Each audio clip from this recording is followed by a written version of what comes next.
Good afternoon, and the Friday lunchtime news wrap starts with drama in the streets of Rosebank. Police picked up the signal of a car that was stolen on Monday and they started chasing the car. The robbers saw this and they sped up. In the meantime, they collided with two other cars and started shooting at police. One robber was wounded and three others arrested. Police say they found two unlicensed firearms in the stolen car.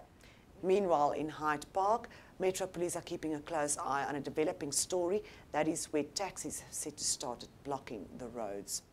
Metro Police, Public Order Police and Nyalas have also been deployed to Bekkersdal on the West Rand. Residents of that area marched to Western Area this morning to hand over a memorandum and then returned to Bekkersdal. And now police say there are rumours that the residents are up to something. Young people armed with rocks can be seen running around in the streets, while there are also reports of shops being looted. And speaking of keeping our young people off the streets, that is exactly what MEC for Education in Gauteng, Panyaza Lesufi, says they try to do by putting through grade 11 learners who failed grade 11 for the second time last year. They've now been promoted to matric.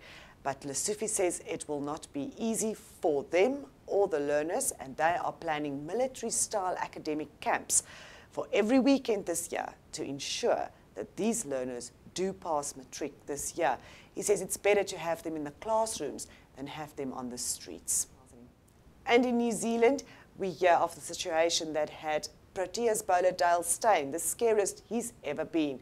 Steyn addressed a press conference ahead of their all-important Cricket World Cup game against Pakistan in Auckland tomorrow, and he told the media how he received a phone call from the people house-sitting his house in Cape Town this week, telling him that they were given 5 minutes to evacuate their house due to the fires that were raging in Cape Town.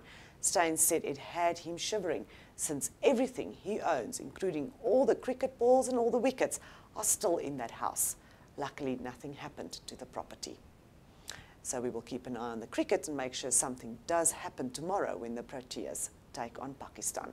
Join me again on Monday for the Lunchtime News Wrap.